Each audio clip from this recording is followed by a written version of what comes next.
나합격 유기농업 기능사의 꽃새입니다. CBT 보건 문제 2022년 3회 한번 같이 풀어볼게요.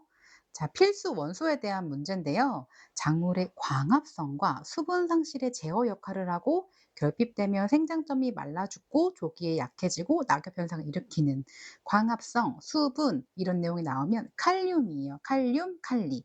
그래서 각각에 나오는 그런 필수 원소의 부족한 부분과 그런 각각의 특징들을 한번 알아두시는 게 제일 좋습니다.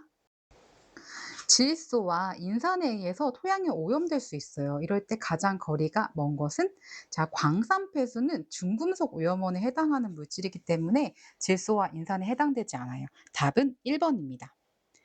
3번 국화를 억제 재배를 위해서 전등 조명을 켜려고 해요. 그때 가장 효과적인 조명 시간은 자, 국화 같은 경우에는요. 일반적으로 추국 해 가지고 추국이라는 품종을 키우게 되면 가을에 꽃이 피게 되겠죠. 그럴 때 단일일 때 국화가 꽃이 피게 되는데 억제 재배한다. 그럼 단일을 깨부수게 되는 거죠. 추가적으로 전조 인위적으로 빛을 비춰줘서 일장을 연장시켜서 우리가 단일보다는 장일의 그런 현상을 만들어 주는 거예요. 그래서 답은 3 번에 2 번. 한밤중에 빛을 비춰주게 되면은 우리가 이런 낮의 길이를 인제 길게 하는 것들을 만들어 주게 되는 그런 효과를 발생시키는 게 전조재배, 야파철이라고도 합니다. 작물을 재배할 때 도복의 피해 양상이 아닌 것은 도복이 뭐죠? 작물이 쓰러지는 걸 도복이라고 합니다. 그래서 잦은 강우로 인해서 이제 비가 많이 오게 되면 작물이 쓰러지게 되는 도복이 나타나고 수바라, 작물이 그런 물속에서 수확되기 전에 아예 작물체에 붙어 가지고 씨가 나는 수바라 이렇게 되는 현상이에요. 그래서 수량 감소도 안 좋고 그리고 전반적으로 다양한 것들이 안 좋은데 수바라 방지가 아니라 수바라가 나타난다는 특징입니다. 5 번 맨델의 법칙과 거리가 먼 것은 자, 맨델의 법칙, 우열의 법칙, 분리의 법칙, 독립 법칙이 있는데 최대의 법칙은 리비가 주장한 식물 생장에 결정적 영향을 준다는 법칙에 대한 내용입니다. 6 번 모내기부터 낙수까지 제곱미터당 연면적 증상량이 480 밀리미터, 수면 증발량이 400 밀리미터, 지하 침투량이 500 밀리리터다. 유효우량이 375 밀리미터일 때 용수량은 했을 때 다 더하고 유효우량을 빼주시면 돼요. 그러면 약 10 입니다. 1000 입니다. 자, 작물이 받는 냉의 종류가 아닌 것은 자, 우리가 지연형, 장애형, 병해형 그리고 종합형을 볼 수 있는데 생태형은 해당되지 않습니다. 7 번에 1 번. 8 번 대기의 조성과 작물 생육에 대한 설명으로 옳은 것은 자, 대기 중에 우리가 산소는 21%, 질소는 79% 이렇게 보고 있죠. 콩가 작물의 근류균은 공생질소 세균이에요. 그리고 대기 중에 산소 농도가 낮아지면 C3 작물의 광호흡이 인제 이것도 인제 작아지는 특징도 갖고 있습니다. 얘긴데요. 집단류란 물의 대류 현상으로 확산과 대비되는 개념이라는 집단류에 대한 정의예요. 자, 대기 습도가 높다, 그럼 습하다 이렇게 얘기했을 때 빨래가 잘 안 마르는 그런 특성을 갖고 있는데 이벤 증상량도 감소되는 특징을 보입니다. 그렇기 때문에 10 번의 답은 1 번이라고 볼 수 있어요. 증산의 증가가 아니라 증산의 감소입니다.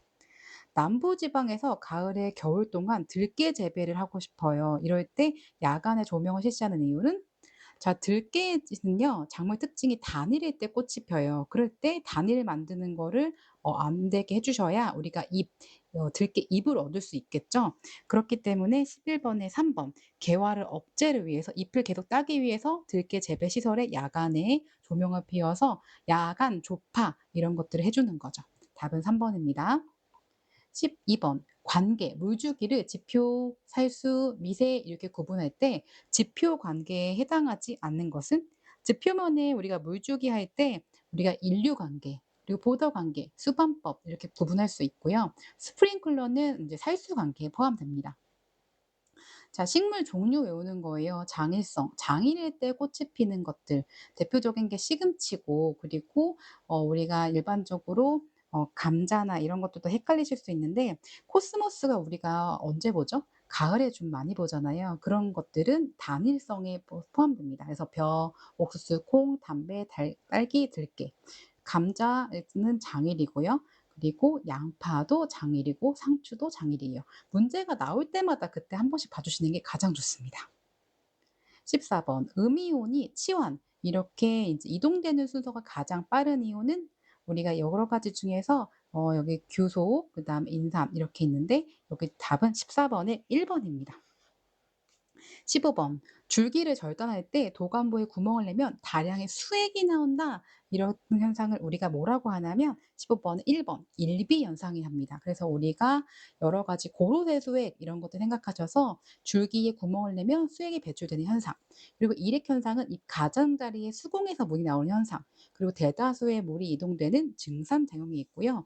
아포플라스트라는 거는 식물 세포 내에서 원형질 간극, 세포질이 없는 도관이나 가도관 사이에서 자유 공간에서 물이 이동하는 현상을 얘기를 합니다. 물의 이동에 관한 이론 파트 가시면 더 상세하게 설명이 나와 있으니까요. 한 번 더 꼼꼼하게 봐주세요.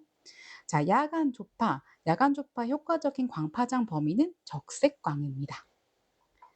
자, 17번 소동물 중에서 선형 동물로 가장 많은 수로 존재하고 식물의 뿌리에 피해를 입히는 거. 또 우리가 선충 문제가 좀 심각하죠. 그래서 선충은 90% 이상이 식물 깊이 15cm 이내에 서식하고 종류도 부식성, 포식성, 기생성 이런 특징을 가지고 있습니다. 자, 광합성 효리죠. 10보 탄소 4개짜리 그런 작물은 사탕수수예요. 수수, 억새, 기장초 요렇게 10보 작물이 많이 없으니깐요. 10보 작물 위주로 많이 알아두시면 좋을 것 같습니다. 광합성 반응식 그래서 우리가 인제 이산화탄소와 그다음에 물 그다음에 포도당이 생성되겠죠. 그다음에 물과 또다시 산소가 나타나는 그런 특징을 갖고 있기 때문에 19번에 3번 이 화학식도 한 번씩 꼭 따라서 써 보세요. 자, 20번 기지현상의 대책으로 옳지 않은 것은 기지현상, 동일한 포장, 동일한 땅에 같은 작물을 계속 재배하면 연적장애가 발생이 되겠죠. 그럴 때 대책이 돌려짓기, 윤작을 하거나 소독을 하거나 객토, 흙을 바꾸거나 혹은 아예 환기시켜 주는 작업이 필요한데 연작은 해당되지 않습니다. 답은 1번이에요. 21번 용적 비중 그리고 1.3인 토양의 10아르당 작톡의 이 무게는 그래서 각각의 계산식에 맞게끔 해 주시면은 쉽게 푸실 수 있는 내용입니다.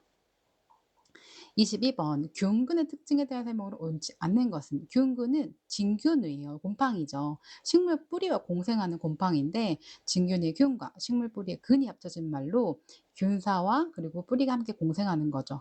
외생균균, 내생균균 이렇게 구분할 수 있어서 우리가 수목 공부하시는 분들도 많이 이런 내용을 공부하세요. 그래서 22번이 해당되지 않는 것은 1번이에요. 대부분 세균이다 아니고 곰팡입니다. 23번 이게 쉽게 보실 수 있는 총, 수평 답은 2번이죠. 자, 있다 이카 해서 이카드뮴 해서 있다 병은 카듐 그다음에 수는 수미 미다마타병 답은 24번의 2번입니다. 25번 토양 목중, 토양 발달의 최종 단계에 속하며 가장 풍화가 많이 진행되는 철, 알루미늄 산화물이 많은 거. 좀 어려운 내용이에요. 세부적이고 좀 지엽적이지만 이렇게 가끔씩 토양에서 이런 문제가 나오는데 답은 25번은 2번 옥시졸입니다. 자, 다음은 경작의 작톡층에 대해 무게를 산출하고자 한다. 시바르의 경작 토양에서 10cm 깊이의 건조 토양의 무게를 산출한 결과로 알맞은 것은 그래서 해당되는 것도 알았는데 단위를 이제 좀 정리를 해 주셔야 돼요. 그리고 건조 토양의 무게를 이렇게 정리해 주시고 곱해 주시면 쉽게 아실 수 있죠.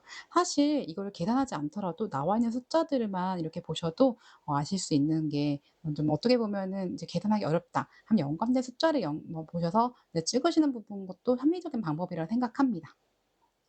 27번 pH가 산성인 토양은 7을 기준으로 pH가 7 보다 낮으면 산성이겠죠? 답은 1 번입니다. 자, 산지 토양으로 알맞은 것은 우리나라 산지 토양은 잔적토예요. 그래서 밭토양의 토종 양식입니다. 29번 물리적 성질이 아닌 것은 자, 물리적, 화학적 두 가지로 구분할 수 있겠죠. 그래서 우리가 토성 이런 게 좀 헷갈리실 거예요. 토성도 물리적인 겁니다. 토양 반응 바로 pH죠. P는 소문자, H는 대문자입니다. 토양의 수소 이온을 측정하는 그런 얘기들을 이런 토양 반응 이렇게 얘기하죠. 자, 질소 6kg per 10R의 퇴비를 주려고 할 때, 그러니까 300평당 6kg의 질소를 주려고 할 때 이때 퇴비의 양은, 자, 퇴비 내 질소 함량이 4%래요. 그랬을 때 이 퇴비가 얼마큼 줄지 모르는데 0.04가 인제 6kg가 된다라고 생각을 하셔서 10R당 150kg 주셔야 질소를 인제 6kg 정도 줄 수 있다는 계산식이죠.